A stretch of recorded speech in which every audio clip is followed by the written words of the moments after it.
Welcome to the UpTiiCK Podcast. I'm your host, Jeff Lambert, and get ready for another episode featuring great CEOs, public company leaders, marketing mavens, and entrepreneurs.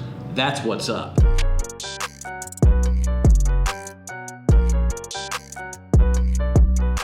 Hello, everyone. I am joined today on the UpTiiCK Podcast by a serial food brand creator and champion of innovation on consumers' tables and now freezers, Bryan Freeman, chairman of Real Good Foods. That's RGF on the NASDAQ. Bryan's been in the food business for a couple of decades.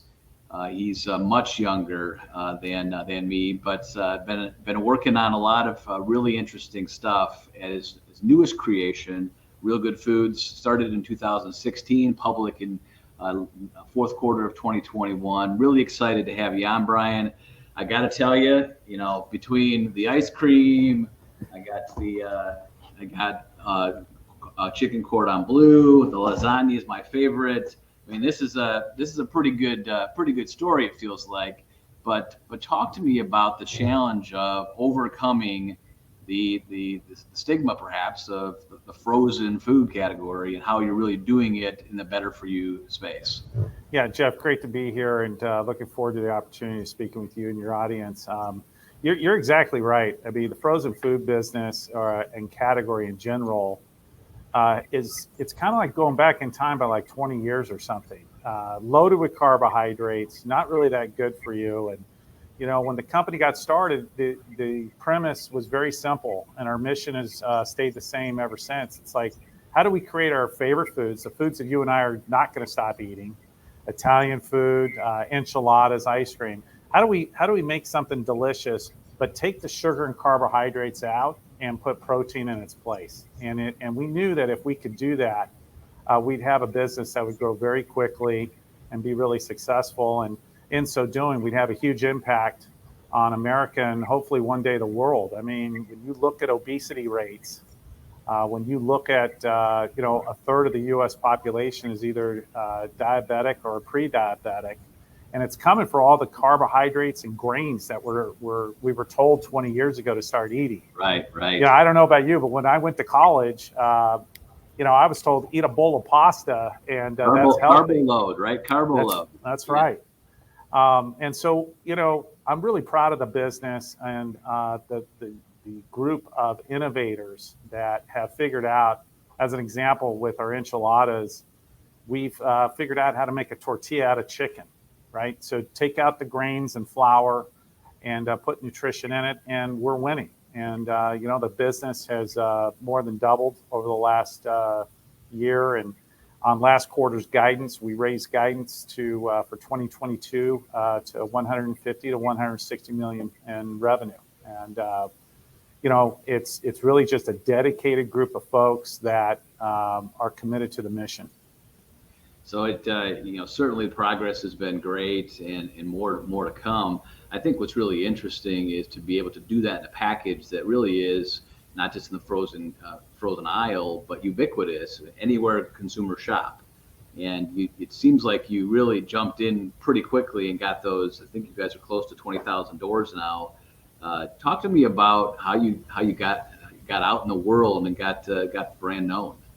Well, first is the people. I mean, the folks over here are real good. We're kind of OG veterans. We've done this before. But more importantly, when we sit down with retailers and have a conversation, we really hit on 3 points. Number one, we bring new users to the category. So we're helping retailers grow. We're not here to take share away from others. That's very exciting. Number two, our strong brand presence and differentiation. I mean, walk the frozen food aisle today. If you're trying to reduce your carbohydrates, good luck finding something on the shelf, right? And then number three is our huge and engaged social following. We have probably the largest presence in social media of any frozen food brand today in America. So when you can show a retailer that you're helping them connect the physical world with the digital world and bring new users to the shelf, you're winning for them. And that's why we have permission to continue to grow and extend our presence with our retail partners. Well, as someone who's been in marketing for all my career, I certainly see, that really breaks through. And I think you guys are north of 425,000 followers on Instagram, more than 200,000 followers on Facebook, and been around for 5.5 years. And that's really impressive growth. But obviously, it has to come from consumers tasting it, right, and experiencing it. And so, talk to me about the taste profile, the test kitchen. How many do you get to try? That seems like a real fun brand too. It's a lot of fun, and what we do is we involve our community in our product iteration. So you mentioned our community of followers on IG and the various platforms. We actually leverage that. By that I mean we have a group of folks, over 100 of these folks that are invitation only, representing the various communities within our community based on need state. And as we iterate the products, we send it to them, and we get them invested in the process, and it's working for us. The other thing I'll say, Jeff, is it's very efficient what we're doing from a marketing standpoint. This is not brands are being built differently today, and it's really about authenticity and two-way conversations. And to that end, I'll give you another example that's unique to the frozen food category. We have over 250,000 SMS text subscribers. And when we push a text out to our community, we get over a 90% open rate. And that's really an efficient way to get the good news out. When we show up at a local retailer in that area code, we're going to send you a text message giving you the good news. And so our retail partners know that we have this capability. And that's another reason why we continue to get permission to grow our presence within retailers around the country. No, it sounds like a great partnership and a great way to, again, grow throughout the throughout the country, small markets, large markets, and everything in between. So it's maybe a good segue to, so you guys launched some shareholder perks in the last few months, and I think it's really a smart way to connect your large number of consumers to, hey, by the way, we're a publicly traded company. If you like our product, you might like our stock. Talk to me about that decision. We're in this together. I mean, our community is foundational to the business. We listen as much as we talk with our community. And so why not let people know that they're part of this? And, folks are really committed to changing our food system. People realize that sugar and carbohydrates is causing a lot of damage. And, we'll see how it goes. But it's why not include them in it? And then for those that are just looking at making investments, I think it's at the end of the day, we're a food business. Why not, send product out and get people to try the product? And if you like the product, well, maybe you'll think that it's a good opportunity to become part of this journey with us. Well, I, of course, have some inside knowledge on how the campaign's going. And what was really interesting to me. It was within a matter of hours, several shareholders buying and/or taking perks at the VIP level, which is a pretty sizable investment. But again, the opportunity to, like you're doing with consumers, hey, you get to taste this product before anyone else, and that's really the ownership should have its privileges, as Amex used to say. That's right. And I think that really is it's a really interesting way to do it. Is, hey, try what you own. And it seems to make a lot of sense. Yep, it's kind of a no-brainer. We take that same approach with our retail partners. We recently launched a low carbohydrate, high protein taco made out of chicken. The tortilla is made out of chicken and it's crispy. And we developed that with Walmart, and we collaborated with them, and that resulted in a national launch. And along the way, you just build that relationship with a great retail partner. So including your partners on innovation is a big deal. Well, that's the truth of the matter is that buyers are consumers too, right? And I'm sure listen, they're working the frozen category and haven't seen innovation in a long time. But I think it's interesting. It's almost as though you've invented better for you frozen. And it's a category that you don't have a peer, it seems. Yeah, when you talk about better for you and frozen, you've got a lot of plant-based items out there that claim to be better for you, but the way we view the world is turn the package over and look at the nutritional fact panel. And many of these products that are marketed as being better for you, the nutritional facts, the amount of protein, amount of carbohydrates is no different than Hot Pockets or conventional items. Right. And so it's our view that that's what matters. And what matters to today's consumer is performance. I believe that works across all categories, whether it's fashion or beauty. It's really more about performance over promise. And for us at Real Good, performance is, what does the food actually do to my body? How do I feel after I eat it? And so that's why we're winning, and why we've publicly said that we believe that given the size of the market available and where we are today, we believe that eventually we can get to $500 million in revenue. And, that's a very rare asset in the frozen food industry, being a independently owned business, not owned by a multinational strategic. Right, right. So speaking of that, as an independent, you get to be innovative and creative. Any categories inside of frozen you're looking at? What's the new flavor profile you guys are working on in the Skunk Works back there? Yeah, you bet. So we noticed, and I saw it in my own family. My 14-year-old and 16-year-old love eating orange chicken. They go to Panda Express and they eat orange chicken. You can get a similar product to Panda in the grocery store today. And you look at the back panel, and it's 21 grams of sugar, 46 grams of carbohydrates, very little protein. So the idea was if we could make Asian-themed entrees, that'd be a win. And we're just now launching that. It was not easy, but we're excited about it. We think that between that and our chicken nuggets and chicken strips, we've said publicly it's $100 to $200 million opportunity just for those two new categories for us. Product is absolutely delicious. It really eats like regular, the regular stuff that's not good for you. It's just I'm so proud of the team. It's just a no-brainer. Product is amazing. So you'll see that start to roll out into retailers now. What enabled us is that we just completed the construction of a new facility in Bolingbrook, Illinois. It almost triples the capacity of the business, and unlock that innovation. We're able to make that product out of that facility today. So we're excited about the coming quarters for the business. Well, it sounds like you have the perfect focus group at home. I try to get my 19-year-old to eat something, and if he likes it, it's going to be a success. So your 14 and 16-year-old, you get them to replicate that. It should be a screaming success in the market. That's what's cool about Real Good, about the food business in general. I mean, at the end of the day, we're making food, right. And it's really simple. Make it delicious and craveable, but take the carbohydrates and sugar out, and you're going to win. And it's a simple premise, hard to execute, and we're in the middle of it now. Yeah.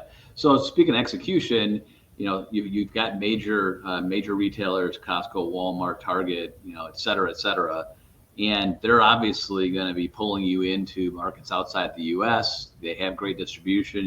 You're doing turns in the aisle. Is that near term? Is that longer term? You referenced it earlier about the international opportunity, but that's probably you hit the 500 million and you move to $1 billion once you go outside the U.S. What are the plans in terms of timing, and where do you see the first opportunities? Yeah, we just started in Mexico. We see Canada next, in Asia. You just go online and you see demand for the product. And to your point, our retailers have a presence there, our retail partners. The complexity actually is just working through the government regulations, and it takes time. But there certainly is demand from our retail partners as well as consumers in both Asia and in Canada, and that'll be the next step for us. Well, it probably feels like you just send the regulators some free product, and suddenly you're in. I'll take a couple. That sounds like bribing there. Right. Well, it's taste profile. Yeah, just to check it out. Yeah. Well, as you look at the, being public and certainly The stock price is a daily indicator of progress, but really it's long term. You guys have been focused long term, but it went public in the fourth quarter, and I think a lot of our listeners would know that food is a great category to be in the recession, or don't want to say that R word, but in the declining market. But you guys have performed well. But in some ways, a cross current could be really good for you. Talk to me just about preparedness, but also what you're seeing at retail. Yeah, I mean, let's talk about the stock for a minute. Over the last 2 quarters, we beat and raised guidance. But look, in this market, and you just look at our chart, the multiple and market cap of the stock today is nowhere near where it would have been a year or 2 ago. These high growth businesses from a multiple are far below the 5-year mean. So as a manager of the business, we're just head down and grind and just execute the plan and do what you say you're going to do. That's what we're focused on. And over time, I think that the markets will revert back to the mean. And, that's our job as fiduciaries of the business. And that's kind of how we look at it. With regard to, the macro environment and how for sure the consumer is under pressure now and will continue with high energy costs and higher interest rates to continue to be under significant pressure. We view it as actually a safe harbor and a value because people are going to need protein. And when you look at the amount of protein we deliver on a per cost per ounce basis, it's a great value for consumers, even SNAP or WIC shoppers. And the other piece I would say about frozen food in general is when you think about higher labor costs, for sure those are structural. And when you think about pounds per worker hour of a manufacturer like Real Good Foods versus a local restaurant, clearly we have the ability to leverage our worker base to create more pounds of food per worker hour. And so I think you're going to see restaurant prices increase far faster than what you're seeing in the grocery stores. And I think you can make the argument that in some ways retail grocery is a safe harbor for this type of environment that we're walking into. Yeah, and historically, food has been a great category, particularly grocery in times of even challenge. And I think also you've got the advantage of this convenience trend that has really grown, and now you're both strong on price point, you're good on the better for you, easy, convenient, and so certainly feels as an outsider looking in to be a good space to be in. And as you look at the coming year, you've got some innovation in the pipeline, you've got some growth, you're raising guidance. Anything else that's hot on your list? I'm sure talent is always a challenge, but what else is not that they're clouds, but anything you need really focus on overcoming? Capacity has been a big issue for us. The demand has exceeded our capacity up until just recently when we were able to bring Bolingbrook online. So we've said publicly that by the end of the year, Bolingbrook alone adds $200 million of revenue to the business. So solving for that capacity issue is a big milestone for us. And so that's a big piece to it. In terms of talent, I think that what we're going to see is talent being far more available as we go into this thing. And high growth public companies are able to attract the very best talent, in my view. I mean, it's really been one of the benefits of going public is the quality of folks that you can attract. Yeah, for sure. Well, you talked earlier about the peer group and historic valuations, and certainly if you look at your innovation peers, you look at the growth food category, some of the meal replacement categories, they're all higher valuations than you. So certainly a good opportunity for those investors out there. You add on a nice shareholder perk, get that food, and get those samples, and And maybe you start talking, instead of price earnings ratio, your protein to earnings, because you got all those other categories beat. Well, Bryan, it's really been great to spend time with you. Again, for the listeners out there, that's Real Good Foods, RGF on the NASDAQ, or TiiCKER.com/RGF if you want to check out their perks, the perks of ownership and being on TiiCKER. So appreciate hearing from you. Look forward to having you on again. Thank you. Enjoyed the time. Thanks, Bryan. We'll see you.